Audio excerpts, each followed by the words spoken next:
Number 166 की तरफ चलते हैं। व्हाट इज द आउटपुट पूछ रहा है हमको, तो हमें आउटपुट फाइंड करना है, इंपोर्ट करना है np।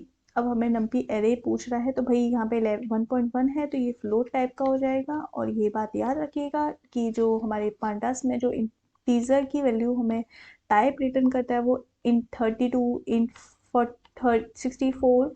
सिमिलरली फ्लोट में हमें जो रिटर्न करता है दैट इज फ्लोट 64, फ्लोट 32 इस तरीके से। तो यहाँ पर हमारा हो जाएगा आंसर फ्लोट 64, क्योंकि बेसिकली ये इंटीजर टाइप का है नहीं है। और ऑप्शन में भी हम डायरेक्ट देख सकते हैं एक इंटीजर 32 है तो ये होगा नहीं, फ्लोट होगा नहीं, तो हमारा ऑप्शन बचा option number B. Question number 167 की तरफ चलते हैं। क्वेश्चन नंबर 167 बोल रहा है कि In the computer science, algorithm refers to the pictorial representation of flow chart। तो सही बात है, एल्गोरिथम में एक पिक्टोरियल रिप्रेजेंटेशन होता है फ्लो चार्ट का, ये बात सही है। तो ये बात सही नहीं है क्योंकि हमारा फ्लो चार्ट होता है इस तरीके से कुछ फॉर्मेट में। इस तरीके से हम फ्लो चार्ट को यूज़ करते हैं, पैरेललोग्राम यूज़ करते हैं एज अ इनपुट आउटपुट के लिए, डायमंड के लिए यूज़ करते हैं, डायमंड बॉक्स यूज़ करते हैं कंडीशन के लिए, और यहाँ पर हम कोई स्टेटमेंट के लिए इस तरीके से रेक्टेंगुलर बॉक्स यूज़ करते हैं। ठीक है, तो हम यहाँ पर pictorial representation flow chart algorithm का जो पिक्टोरियल रिप्रेजेंटेशन करते हैं एल्गोरिथम को, नहीं तो ये एल्गोरिथम को नहीं करते हम इस तरीके से। तो ऑप्शन नंबर बी हमारा हो जाएगा। एल्गोरिथम जो होता है वो एक कोड होता है जो नियर अबाउट द प्रोग्राम होता है। तो एक सूडो कोड टाइप का होता है एल्गोरिथम, हम वो बोल सकते हैं जो नियर टू एक लैंग्वेज में होता है, जो हम इजीली जिसके थ्रू हम last before stage of the program, जो स्टेज होती है प्रोग्राम कोड को टाइप करने से पहले की जस्ट पहले की जो स्टेज होती है दैट इज एल्गोरिथम। तो अगला क्वेश्चन है, Python is written, Python C language में लिखी हुई लैंग्वेज है, तो सी लैंग्वेज के बिहाफ पर ही पाइथन का निर्माण हुआ, पाइथन का आविष्कार हुआ। तो ऑप्शन नंबर ए इसका करेक्ट आंसर हो जाएगा, याद रखिएगा। क्वेश्चन नंबर 169 बोल रहा है identity the correct function. Header के लिए करेक्ट फंक्शन बताना है। तो पहला है डेफिनेशन फंक्शन, हम लोगों ने वैल्यू पास करी ए बी सी, तो ये तो सही होगा। मैंने अभी बताया था हम एट्रीब्यूट पहले पास कर सकते हैं और वैल्यू हमारी बाद में दी हुई है, तो ये हमारा नहीं, ये सही नहीं होगा क्योंकि मैंने आपको बताया था अभी A equals to 1 B equals to 2 और हम सी ऐसे नहीं दे सकते, लेकिन हम A equal A comma B equals to 2 C equals to 3 इस तरीके से दे सकते हैं, या फिर हम A equals to 1 B equals to 2 C equals to 3 ऐसे भी दे सकते हैं, या फिर हम A comma B equals to C equals to 1 ऐसे भी दे सकते हैं। लेकिन हम ऐसे नहीं दे सकते बी कॉमा सी, मतलब पहले हम वैल्यू पास नहीं करा सकते, बाद में करा सकते हैं।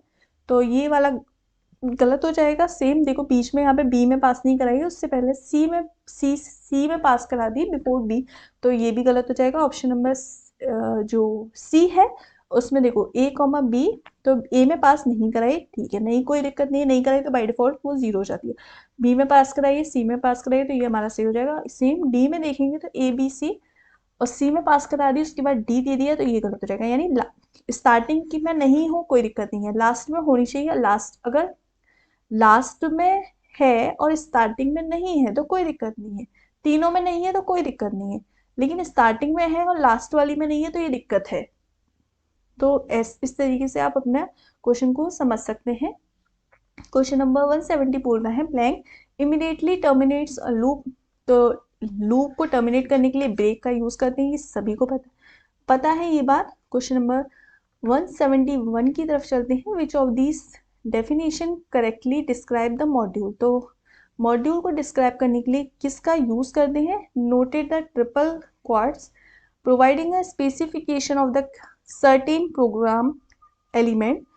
अगला क्वेश्चन है design and implement of the specific functionally to the incorporated into the programme.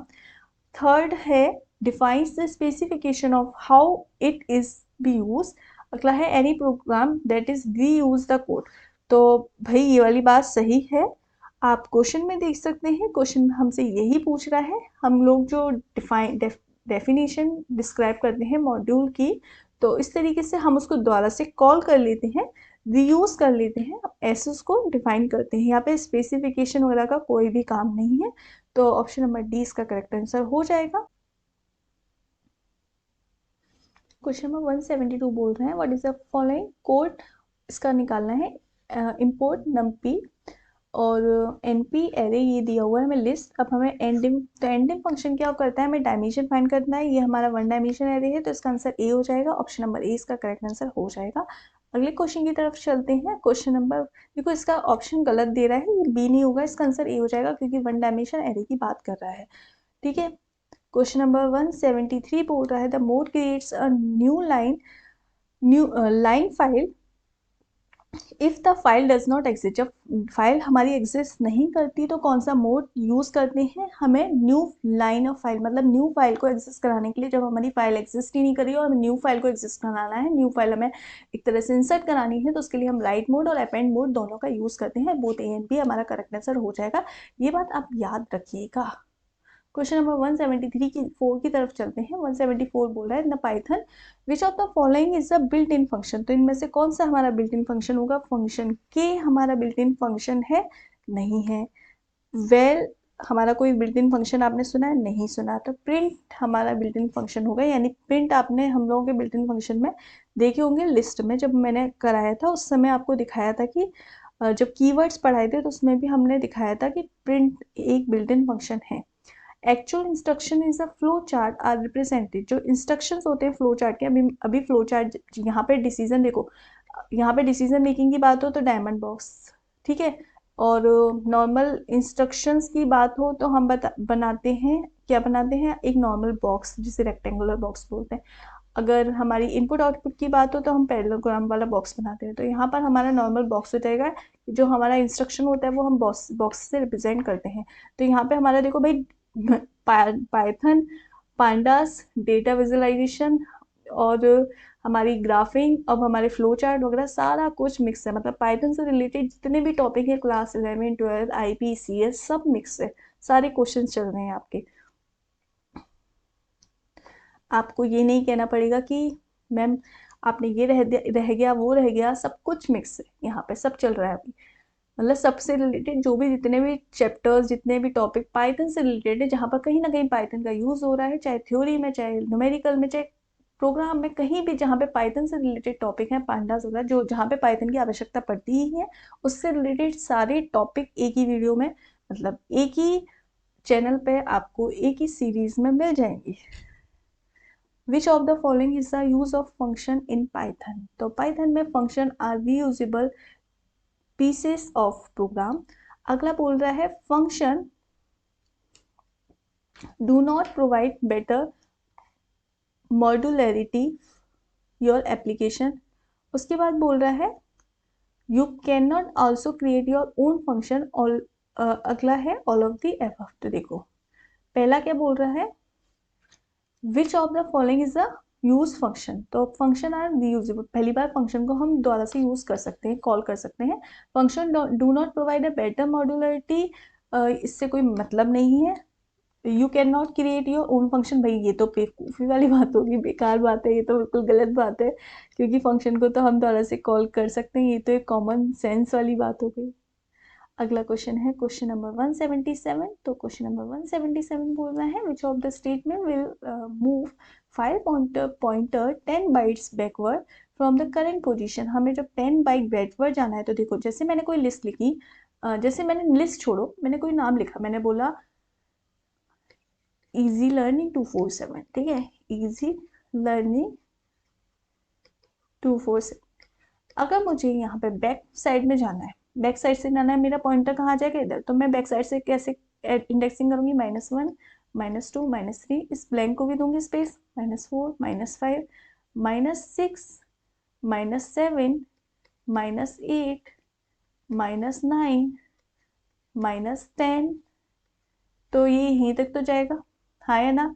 तो उसके लिए मैं क्या यूज करती हूँ, उसके लिए मैं यूज करती हूँ फंक्शन डॉट सीक, और मेरी माइनस मुझे 10 से file pointer move pointer 10 bytes backward. तो जब मुझे 10 माइनस में जाना है तो मैं यही तो लिखूंगी -10 कॉमा 10 बाइस बैकवर्ड, बैकवर्ड से प्रिंट कराना है तो -10 कॉमा स्टार्टिंग से जहां तक आपको प्रिंट कराना है तो 0, स्टार्टिंग के लिए हम कहते हैं 0, क्योंकि यहाँ पे 10 नंबर तक का ही होगा, ये बोला गया 10, फॉर एग्जाम्पल 1 2 3 4 5 6 7 8 9 10। अब मुझे इसको रिवर्स प्रिंट कराना है, मैं क्या लिखूंगी -10 -9 -8, इस तरीके से तो लिखूंगी, तो वहां तक कहाँ तक जाएगा 0 तक, ठीक है। क्वेश्चन नंबर 178 की तरफ चलते हैं। Flow chart of outlines main segment of a program, तो इसको हम यूज करते हैं फ्लो चार्ट, आउटलाइंस जो होती है फ्लो चार्ट की उसको हम मैक्रो बोलते हैं, ठीक है, उसको क्या बोलते हैं, मैक्रो बोलते हैं, याद रखिएगा, जो फ्लो चार्ट की आउटलाइन होती है उसको हम क्या बोलते हैं भाई, मैक्रो बोलते हैं। NumPy stand for number numerical Python, NumPy क्या होती है, न्यूमेरिकल पाइथन हो गया, ये क्वेश्चन 1 2 3 बार रिपीट हो चुका है क्योंकि ये क्वेश्चन का मतलब इंपॉर्टेंट होगा। अब देखो यहाँ पर ये वापस रिपीट हो गया, इसको कैंसिल कर लेना, जो क्वेश्चन दोबारा से रिपीट हो रहे हैं उसकी जगह मैं एक्स्ट्रा क्वेश्चन करा दूंगी। अभी तक 2 3 क्वेश्चन रिपीट हुए होंगे ज्यादा से ज्यादा। Action perform by a structure most eventually cause the loop terminate, तो लूप टर्मिनेट के लिए हम लोग क्या क्या यूज करते हैं, क्या एक्शन परफॉर्म करते हैं, सीक्वेंस करते हैं, प्रोसेस करते हैं, रिपीटिशन करते हैं, तो या केस, तो रिपीटिशन के द्वारा, ठीक है, इसके द्वारा हम लोग क्या करते हैं, अपना जो लूप होता है उससे टर्मिनेट हो जाते हैं। यहाँ पे TION होगा, रिपीटेशन, रिपीटेशन के द्वारा हम अपने लूप से क्या निकल जाते हैं, टर्मिनेट हो जाते हैं, बाहर आ जाते हैं। क्वेश्चन नंबर 181 की तरफ चलते हैं। 181 बोल रहा है blank scans the entire program and translates it to the whole into the machine code, तो मशीन कोड में हमारा जो प्रोग्राम है entire program and translate it the whole into machine, तो हमारा प्रोग्राम पूरा का पूरा प्रोग्राम एक बार में, जब पूरा प्रोग्राम एक बार में जब मशीन कोड में ट्रांसलेट हो जाता है तो उसको हम कंपाइलर बोलते हैं, और लाइन बाय लाइन की बात होती है तो इंटरप्रेटर कहते हैं। जब पूरा प्रोग्राम एक बार में एक्सिक्यूट हो जाए, एक बार में उसमें एरर फाइंड करनी हो तब हम करते हैं कंपाइलर, जब लाइन बाय लाइन की बात करी जाए तो हम यूज करते हैं इंटरप्रेटर। बेसिकली पाइथन हमारा पाइथन एक इंटरप्रेटेड लैंग्वेज है, ठीक है। अगला क्वेश्चन देखते हैं 182, तो is a connector showing relationship between the representative shape, तो रिप्रेजेंटेटिव शेप के लिए हम एरो यूज करते हैं, जैसे कि हम यूज करते हैं ना कि ये वाली, ये फिर ये, तो हम यहाँ पे एरो लगाते हैं ना हर लाइन के लिए। अगर ये जैसे प्रोसेस है, ये ट्रू है तो बाहर निकल जाए, फॉल्स है तो वापस बैक हो जाए, तो हम एरो साइन यूज करते हैं रिलेशनशिप के लिए। क्वेश्चन नंबर 183 की तरफ चलते हैं। क्वेश्चन नंबर 183 बोल रहा है मेथड, एक सेकेंड, क्वेश्चन नंबर 183 बोल रहा है method which is use to list well defined instruction to complete a task starting from a given initial state and end state is called, तो इनिशियल स्टेट और end state जो हमारी होती है method, मतलब जो हम डिफाइन करते हैं उसको हम बोलते हैं, क्या बोलते हैं,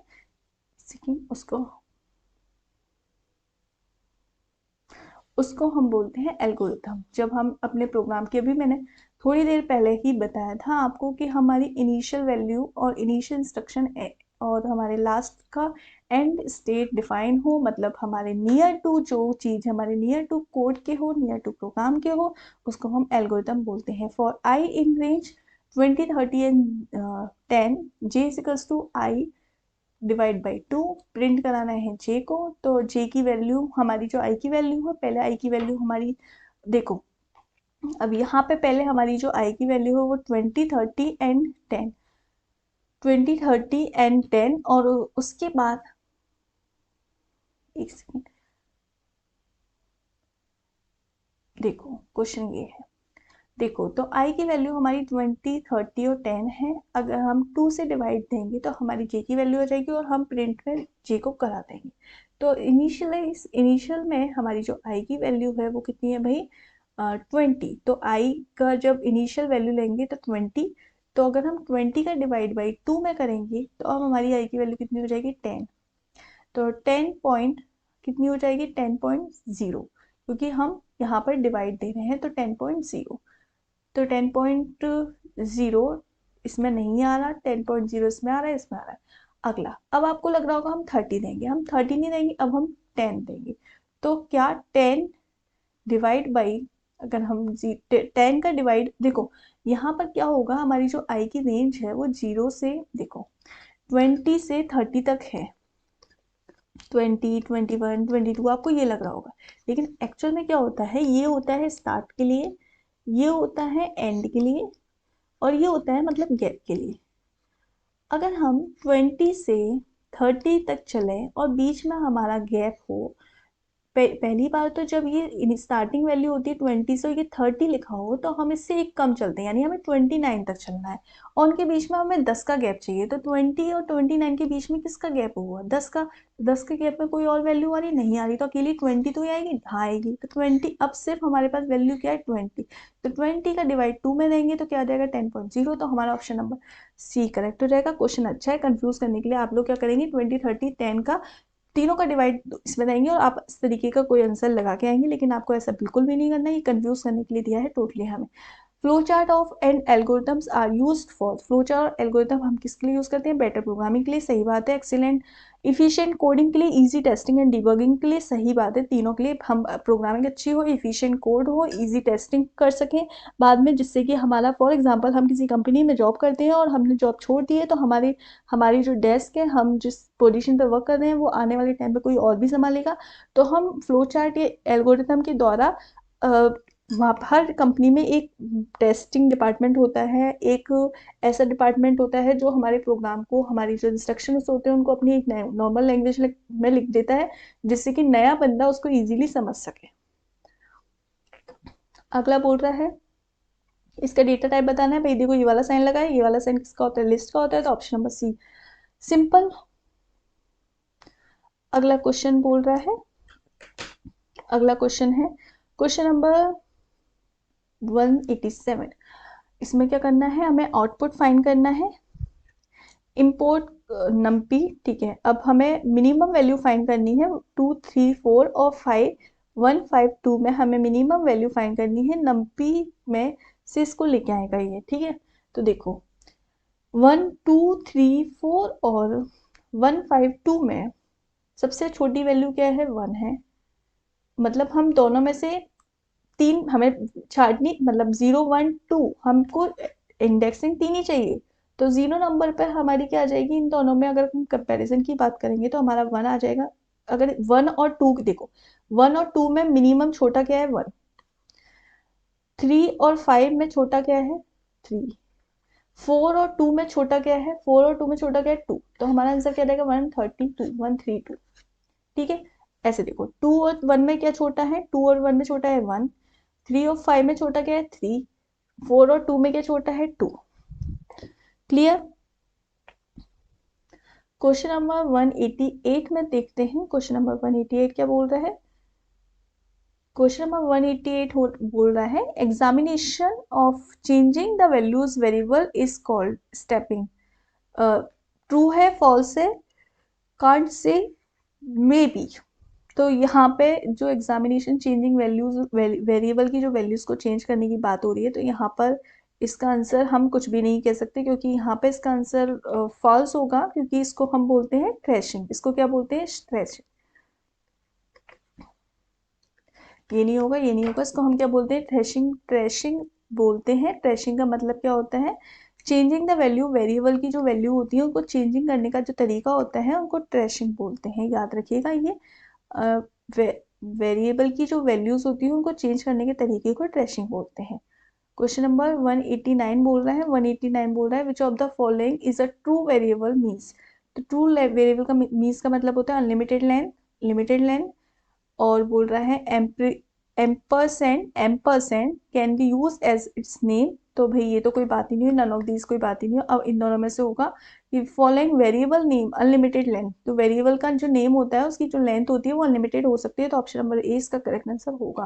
क्वेश्चन नंबर 190 की तरफ चलते हैं। क्वेश्चन नंबर 190 बोल रहा है कि जो पाइथन है वो केस सेंसिटिव लैंग्वेज है व्हेन डीलिंग विद आइडेंटिफायर, जब आइडेंटिफायर के संग डील करते हैं तो पाइथन एक केस सेंसिटिव लैंग्वेज है। अब देखो यहाँ पर मैंने जैसे कि बताया था कि कीवर्ड के टाइम पे पाइथन एक केस सेंसिटिव लैंग्वेज है, आइडेंटिफायर के टाइम पे पाइथन एक केस सेंसिटिव लैंग्वेज नहीं है। इस पे काफ़ी लोगों ने अपनी अपनी राय प्रस्तुत की थी, लेकिन अब मैं किसी को क्या ही बोलूँ, लेकिन याद रखिए आइडेंटिफायर वो जिसको हम खुद डिफाइन करते हैं। हम लोग स्मॉल से कैपिटल से किसी तरीके से भी पाइथन में आइडेंटिफायर डिफाइन कर सकते हैं, लेकिन जब आइडेंटिफायर की बात है तो पाइथन केस सेंसिटिव लैंग्वेज नहीं है। तो Python is a case sensitive language, तो पाइथन केस सेंसिटिव लैंग्वेज है। तो आप इसका आंसर 2 लगा के आएंगे, लेकिन इसका आंसर होगा फॉल्स। तो ये बात मैं बहुत जगह चेक कर चुकी हूँ। मैंने बोला है जब आइडेंटिफायर की बात की जाए, आइडेंटिफायर का मतलब जो वैल्यू आप डिसाइड करो। अगर आप A B C D some X some small capital किस तरीके से भी लिख रहे हो ना, वो आपकी मर्जी। तो आइडेंटिफायर की बात हो तो पाइथन एक केस सेंसिटिव लैंग्वेज नहीं है, और कीवर्ड की बात हो तो पाइथन एक केस सेंसिटिव लैंग्वेज है। और इस बात में अब कुछ भी गलत नहीं है, चाहो तो चेक कर लो। आप आइडेंटिफायर डाल के देखना, आइडेंटिफायर के नाम पे इन जनरल पूछा रहा है Python is a case sensitive language, you can say कि हाँ पाइथन एक केस सेंसिटिव लैंग्वेज है, गलत नहीं होगा। कुछ कंडीशंस होती हैं जहाँ पर एक्सेप्शंस आर ऑलवेज देयर। तो बस वही वाली बात है आइडेंटिफायर की, यहाँ पे कंफ्यूज करने के लिए वो जानबूझ के इतना सिंपल क्वेश्चन दे ही इसलिए रहा है कंफ्यूज करने के लिए। तो स्पेशली उसने आइडेंटिफायर लिखा हो, तो आइडेंटिफायर मतलब जो आप खुद मान रहे हो, तो खुद से सोच के देखो आप ऐसी क्या चीज़ मानोगे जो क्या केस सेंसिटिव, क्या आप एक कैपिटल ए ही ले सकते हो, स्मॉल ए ले सकते हो, ऐसा तो नहीं है। आप अपने हिसाब से कोई भी वैल्यू ले सकते की तरफ देखते हैं। Which of the following number can never be generated by the following code, random, range और 050। तो इसमें हमसे बोल रहा है कि कौन सी जो इसमें रेंज है वो कभी जनरेट नहीं होगी। देखो 050 का मतलब है वो कोड 0 से 50 तक, यानी 0 1 2 3 4 ऐसे 50 तक। तो 50 तक नहीं चलेगा, वो चलेगा कहाँ तक, 49 तक। तो 50 कभी नहीं आएगा, क्योंकि वो 1 से 50 तक नहीं है, वो 0 से 50 तक, यानी 0 से 49 की वैल्यू, 0 1 2 3 ऐसे 49 वैल्यू लेगा, तो टोटल हमारी 50 हो जाएगी। तो जो रेंज है वो हमारी 0 से 49 तक है। तो इसमें क्या 0 आ सकता है, आ सकता है, 1 आ सकता है, आ सकता है, 49 आ सकता है, आ सकता है, 50 आ सकता है, कभी नहीं आ सकता, क्योंकि 50 तक ही रेंज है ना, तो 50 नहीं लेगा, 49 तक लेगा।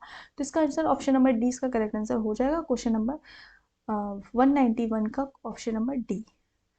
क्वेश्चन नंबर 192 बोल रहे हैं, क्वेश्चन नंबर 192 में बोल रहे हैं कि x की वैल्यू ये है, y की वैल्यू, अब हमें रिटर्न करना है x प्लस वाई, और उसके बाद हमें x और y को प्रिंट करना है, ये न्यू वैल्यू। तो जब भी रिटर्न लगता है तो हमें पुरानी वाली वैल्यू को प्रिंट करा के दे देता है, ये बात याद रखिएगा। अभी नई वैल्यू हमें रिटर्न नहीं होगी, हमें पुरानी वाली वैल्यू रिटर्न होगी। तो यहाँ पे x की वैल्यू क्या है 4, और y की वैल्यू 500, तो x प्लस वाई कितना हो गया 900, ठीक है। और x माइनस वाई कितना हो जाएगा, क्योंकि x की वैल्यू छोटी है, y की वैल्यू बड़ी है, तो 400 में से 500 को माइनस करेंगे तो माइनस का 100 आ जाएगा। तो ऑप्शन नंबर ए इसका करेक्ट हो जाएगा। रिटर्न लगा है, रिटर्न नहीं लगा होता तो यहाँ पर न्यू वाली वैल्यू प्रिंट कराता है हमें, तो हमको रिटर्न नहीं होता यहाँ पे। तो हमारा आंसर आता है x plus Y equals to 800 और x minus Y equals to minus के 400। तो हमारा ऑप्शन नंबर बी तब सही हो जाता है अगर रिटर्न नहीं लगा होता तब, ठीक है। लेकिन रिटर्न लगा है, इस वजह से हमारा ऑप्शन नंबर ए इसका करेक्ट आंसर हो जाएगा। क्वेश्चन नंबर 193 की तरफ चलते हैं। विच इज द आइडेंटिफायर, बोल रहा है कि जो वैलिड आइडेंटिफायर है वो फाइंड करना है हमें। देखो आइडेंटिफायर हमारा स्टार्टिंग में कोई भी स्पेशल सिंबल नहीं होना चाहिए, स्टार्टिंग में नंबर नहीं होना चाहिए, स्टार्टिंग में कोई स्पेशल सिंबल नहीं होना चाहिए, लेकिन हम ये यूज कर सकते हैं स्टार्टिंग में। तो हमारा ऑप्शन नंबर डी सही हो जाएगा। What is the output of the Python code, तो पाइथन कोड का हमें आउटपुट बताना है। ये हमें प्रिंट करा रहा है कार और पार्टिसिपेशन, और एक्स वाई दे रहा है। अब हमको एक्स वाई में मतलब हमको ये प्रिंट कराना है कि यहाँ पे क्या होगा। तो देखो भाई कार है, तो पहले तो हमारी कार प्रिंट हो जाएगी, उसके बाद पार्टीशन होगा। तो पार्टीशन यानी इनके एक्स और वाई का जितना भी है तो उतना हमारा पार्टीशन हो जाएगा। तो ये ऐसे सिंपल खाली आ जाएंगी वैल्यू, क्योंकि यहाँ पे पार्टीशन लगा है। पार्टीशन क्या करता है, जितनी वैल्यूज होती हैं उतने हमें पार्टीशन कर देता है एक्स के बीच में और वाई के बीच में। तो यहाँ पे हमें सिंपल खाली स्पेस प्रोवाइड कर देगा, और ऐसे इन्वर्टेड कॉमा में, सिंगल इन्वर्टेड कॉमा में वैल्यू रख लेगा। तो कार कॉमा पार्टीशन लगा है और एक्स वाई लगा है, तो एक्स की स्पेस का एक पार्टीशन, वाई की स्पेस का एक पार्टीशन। तो ये हमारा ऑप्शन नंबर सी आ जाएगा। यहाँ पे हम अगर कोई वैल्यू पास करा देते तो यहाँ पे जैसे हमने 1 और 2 पास करा दी, तो ये ऐसे 1 और 2 प्रिंट हो जाता। क्वेश्चन नंबर 193 की तरफ चलते हैं, एक सेकेंड वेट करिएगा। क्वेश्चन नंबर 195 की तरफ, क्वेश्चन नंबर 195 बोल रहा है let two sets X and Y and X lesser than Y है। तो हमको इसमें क्या बताना है, दो स्टेट है, तो हमें बताना है कि आप क्या सही है क्या गलत है। देखो एक्स एंड वाई है, एक्स लेसर देन वाई है, true if length of X is lesser than length of Y. ये सही होगा जब x की लेंथ, x हमारा बड़ा हो, x की लेंथ लेस देन, तो x की वैल्यू सपोज 1 है और y की वैल्यू हमारी क्या है, y की वैल्यू 2 है। तो अगर 1 और 2 में 0 और 1 लेते हैं पहली बार, तो 0 x की वैल्यू 0 y की वैल्यू 1 है, तो यहाँ पे हमारा 0 हो जाएगा, और x की वैल्यू 0 है y की वैल्यू 1 है, तो ये हमारी कंडीशन गलत हो जाएगी, ट्रू तो प्रिंट नहीं होगा। True if the x is compared are less than elements, जब यही सेम बात हो गई घुमा के दी हुई है। True if x is proper subset of y, अगर x y का प्रॉपर सबसेट होगा तो x हमेशा y से बड़ा होगा, y से बड़ा होगा तो इसकी बात, इसकी हमेशा वैल्यू बड़ी आएगी, तो ये हमारा ऑप्शन नंबर सी इसका करेक्ट आंसर हो जाएगा। क्वेश्चन नंबर किसकी तरफ चलते हैं, क्वेश्चन नंबर 196 की तरफ चलते हैं। False statement if Python, Python की फॉल्स स्टेटमेंट हमें बतानी है कि int 256 इज इक्वल इक्वल 256 है, int 256 इक्वल इक्वल 256, int देखो भाई ये तो हमारी वैल्यू ऑटोमेटिकली सही है, ये इंटीजर है इंटीजर। उसके बाद यहाँ पर ये चाहे कुछ भी हो, बाहर इंटीजर लगा है इसलिए ये भी सही है। यहाँ पे फ्लोट लगा है, फ्लोटिंग वैल्यू है, लेकिन बाहर इंटीजर लगा है तो ये हमें इंटीजर में वैल्यू पास करा देगा, तो ये भी सही है। इसका ऑप्शन नंबर डी इसका करेक्ट आंसर हो जाएगा। अगला क्वेश्चन देखते हैं, क्वेश्चन नंबर 197 बोल रहे हैं output of the Python code, इसका हमें आउटपुट निकालना है। प्रिंट कार पार्टीशन, अब देखो यही वाली बात हो गई, यहाँ पे क्या प्रिंट हो जाएगा, कार।